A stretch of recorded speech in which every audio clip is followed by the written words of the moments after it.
No fue una revelación dramática, no fue una traición descubierta, no fue una pelea que rompió algo irreparable, no fue el momento cinematográfico que la gente espera cuando escucha que un matrimonio de 20 años terminó.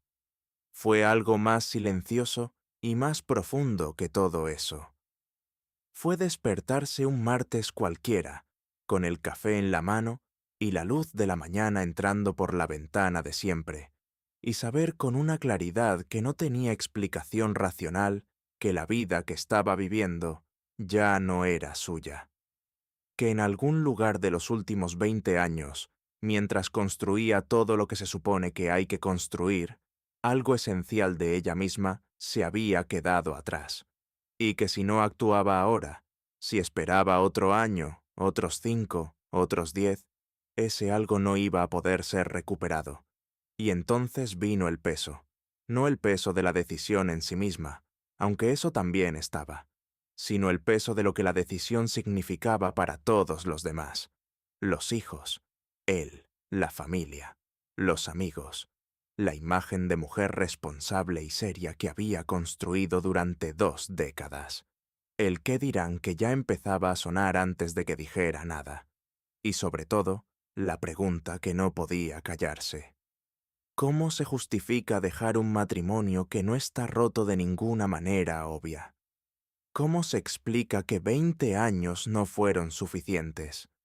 ¿Cómo se dice en voz alta que hiciste todo bien y aún así necesitas algo completamente diferente?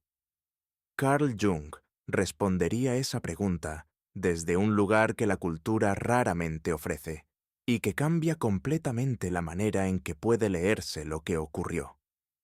Porque lo que ella vivió esa mañana con el café en la mano no fue una crisis, fue una convocatoria, el inicio del proceso psíquico más importante de la segunda mitad de la vida humana, la individuación. Y entender ese proceso no solo le da un marco para comprender lo que sintió, le devuelve la dignidad de una decisión que el mundo insiste en llamar fracaso, pero que Jung habría llamado, con toda precisión, un acto de valentía psíquica extraordinaria.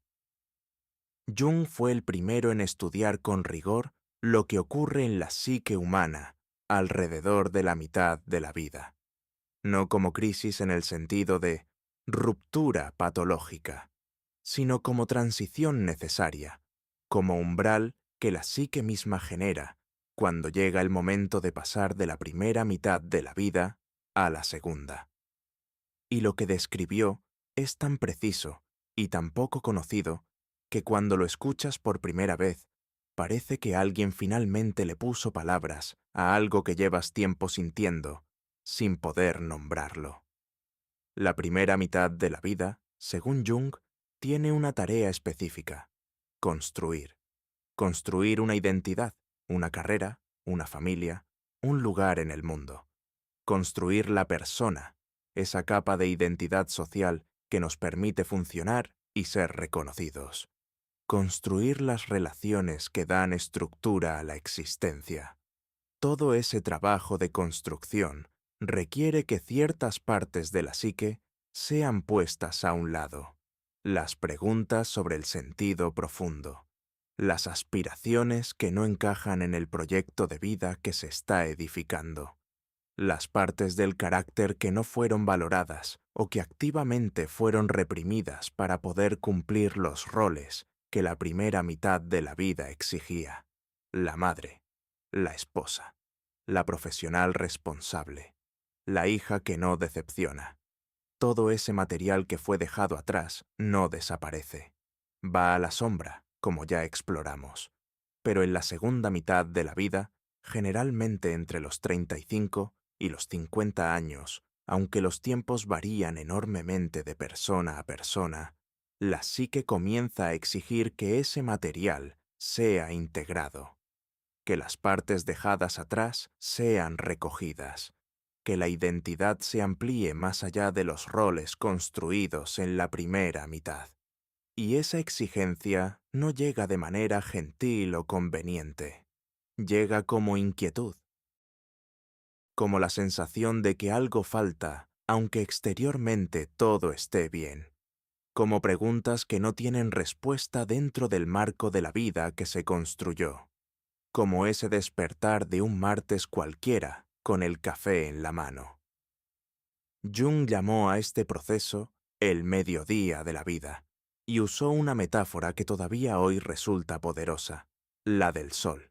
En la primera mitad del día, el sol sube.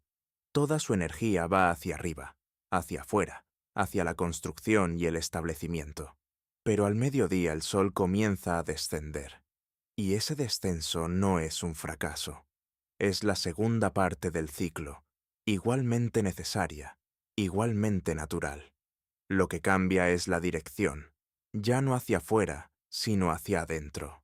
Ya no hacia la construcción del mundo exterior, sino hacia el conocimiento del mundo interior. Y la persona que en ese mediodía intenta seguir subiendo, que intenta mantener la energía de la primera mitad cuando la psique está llamando hacia la segunda, es la que experimenta lo que la cultura llama crisis de mediana edad, como algo destructivo, en lugar de como algo transformador. El matrimonio de 20 años, en la psicología junguiana del matrimonio como relación psicológica, tiene una dimensión que va mucho más allá de lo que generalmente se entiende por convivencia y compañía. Jung escribió que nos casamos, en gran medida, desde el inconsciente.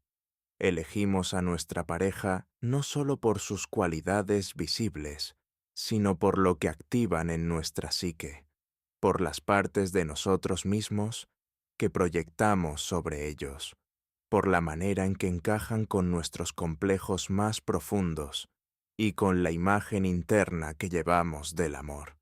Y ese proceso, que en la primera mitad de la vida puede ser perfectamente funcional, llega a un punto de inflexión en la segunda.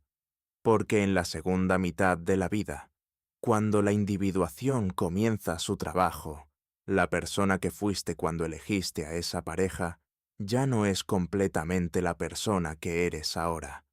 Has crecido, has cambiado. Has acumulado experiencia y autoconocimiento que modifica la manera en que te ves a ti misma y lo que necesitas.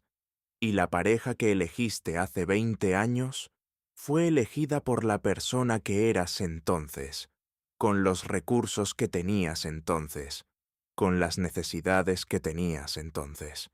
A veces ese crecimiento ocurre en paralelo y la relación evoluciona con ambos, pero a veces el crecimiento ocurre en direcciones que no son compatibles, y cuando eso ocurre, quedarse no es lealtad, es negarse a crecer. Jung describió en su ensayo sobre el matrimonio como relación psicológica la dinámica del contenedor y el contenido. En todo matrimonio, señalaba, hay una persona que es más simple psicológicamente y otra que es más compleja. La más simple, el contenedor, tiende a encontrar en la relación un marco estable donde puede vivir con seguridad. La más compleja, el contenido, tiene una vida interior que tiende a desbordarse más allá de los límites de lo que el matrimonio puede contener. Y cuando el contenido crece hacia una complejidad que el contenedor no puede seguir, se genera una tensión que no tiene solución dentro de la estructura existente. No porque alguien haya fallado, sino porque la psique tiene sus propias exigencias que no siempre pueden ser satisfechas dentro de los límites de una relación construida en otro momento de la vida. Eso es lo que muchas mujeres de 40 años viven sin poder nombrarlo. No es que ya no quieran a sus parejas. Generalmente sí los quieren, de una manera real, aunque diferente a como los querían antes. No es que la relación haya tenido una falla obvia que justifique el fin. Generalmente no la hubo. Es que algo en ellas ha crecido hacia un espacio que la relación no puede acompañar. Y ese crecimiento, que la cultura interpreta como egoísmo o como crisis, es en realidad la psique haciendo su trabajo más importante. Es el proceso de individuación diciéndole a la mujer, la persona que has construido hasta ahora era una versión de ti. La segunda mitad de la vida te pide que te conviertas en la versión completa. ¿Cómo se ve ese proceso de individuación en el contexto del divorcio después de 20 años? La primera fase, la que generalmente precede a la decisión, aunque puede durar meses o años, es la fase de inquietud sin nombre. La sensación de que algo falta que no puede ser identificado claramente porque no corresponde a ninguna queja concreta. La vida está bien sobre el papel. Los hijos están bien. Él no hizo nada terrible. La casa es cómoda. Y sin embargo, hay algo que duele en un lugar que no tiene nombre, y que ninguna de las cosas que deberían funcionar como consuelo logra callar. Jung lo describiría como la sombra llamando. Como todas las partes de la psique que fueron dejadas atrás durante la primera mitad de la vida, tocando a la puerta con una insistencia que crece con el tiempo. La segunda fase es la fase del miedo. Porque cuando la comprensión empieza a llegar, cuando el sentido de lo que está ocurriendo se hace más claro, aunque sea parcialmente, lo primero que aparece con ella es el miedo. El miedo al daño que causará la decisión. El miedo a la soledad. El miedo a haber desperdiciado 20 años si la conclusión es que era necesario irse. El miedo al juicio de los demás. Y sobre todo, un miedo más profundo que todos esos. El miedo a ser la persona que destruye lo que construyó. El miedo a que la necesidad de irse sea una señal de que algo en ella está fundamentalmente mal. Jung respondería a ese miedo con algo que es incómodo y liberador a la vez. No hay individuación sin pérdida. El proceso de volverse más completa, de integrar las partes que fueron dejadas atrás, de vivir desde un lugar más auténtico, siempre implica soltar algo que fue real y que importó. El matrimonio de 20 años fue real. El amor que hubo fue real. Los años construidos juntos fueron reales. Que el proceso de individuación lleve a su fin no borra nada de eso. No lo convierte retroactivamente en un error. Simplemente marca el punto donde lo que ese vínculo podía dar ya fue dado, y lo que la psique necesita ahora requiere un espacio diferente. La tercera fase es la decisión en sí misma. Y aquí Jung señalaría algo que pocas personas conocen, pero que es psicológicamente crucial. La manera en que se toma la decisión importa tanto como la decisión misma. Una decisión tomada desde el pánico, desde la rabia acumulada, desde la huida de algo, en lugar de hacia algo, tiene una calidad psíquica diferente a una decisión tomada desde la consciencia, desde el autoconocimiento, desde la claridad de haber transitado el proceso interno con honestidad. La primera genera destrucción innecesaria, aunque la decisión de fondo sea correcta. La segunda genera dolor, inevitablemente, pero también genera la posibilidad de que ese dolor tenga una dirección transformadora.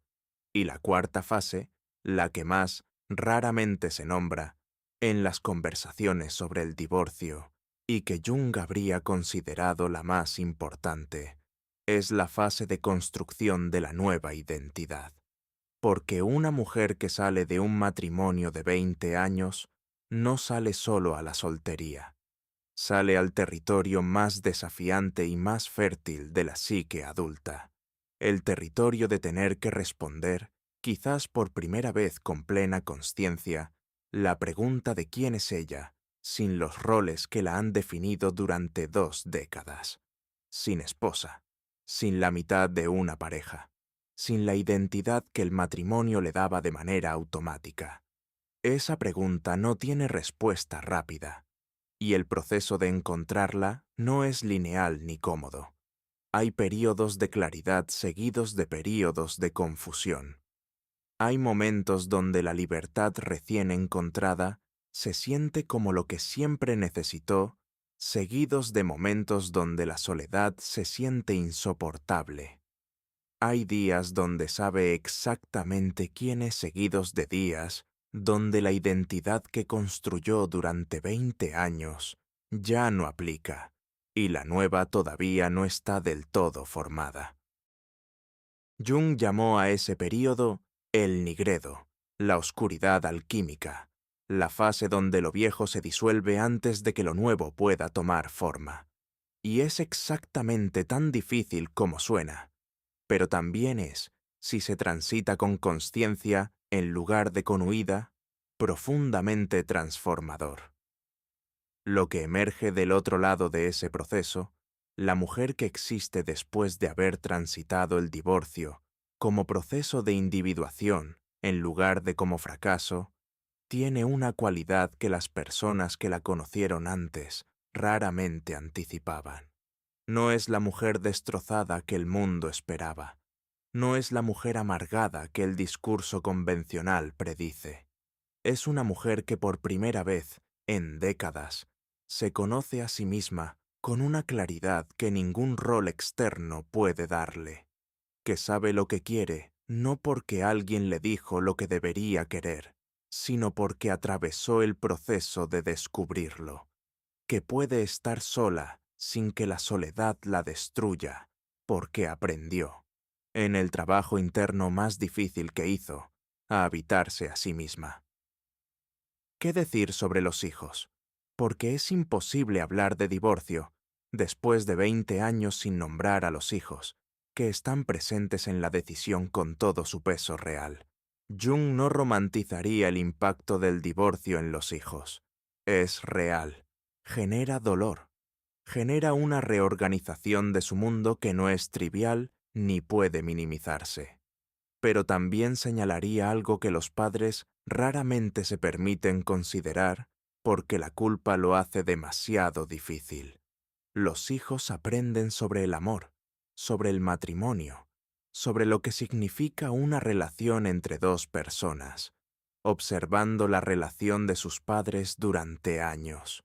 Y una madre que permanece en un matrimonio donde se ha perdido a sí misma, no les enseña a sus hijos que el matrimonio es una fuente de plenitud. Les enseña que es una obligación que se sostiene a costa de quién eres. Una madre que tuvo el valor de elegirse no les está enseñando a sus hijos que las relaciones son desechables. Les está enseñando, si el proceso se hace con responsabilidad y con presencia, que hay un momento en la vida donde la autenticidad requiere valentía, y que esa valentía, aunque genera dolor en el corto plazo, genera también algo que el ejemplo de una vida sin autenticidad nunca podría generar: la posibilidad de que ellos también, cuando lleguen a su propio mediodía, tengan el modelo de alguien que eligió crecer. Lo que el mundo llama fracaso, Jung lo llamaría iniciación. El divorcio después de 20 años, cuando viene de ese lugar de individuación en lugar de impulso o de huida, no es la historia de algo que no funcionó. Es la historia de alguien que funcionó tan bien durante tanto tiempo, que construyó tan responsablemente todo lo que había que construir, que llegó al punto donde la psique pudo por fin exigir lo que siempre había estado esperando: el espacio para volverse completa, para integrar lo que fue dejado atrás, para vivir la segunda mitad de la vida desde un lugar que la primera mitad no podía permitirse.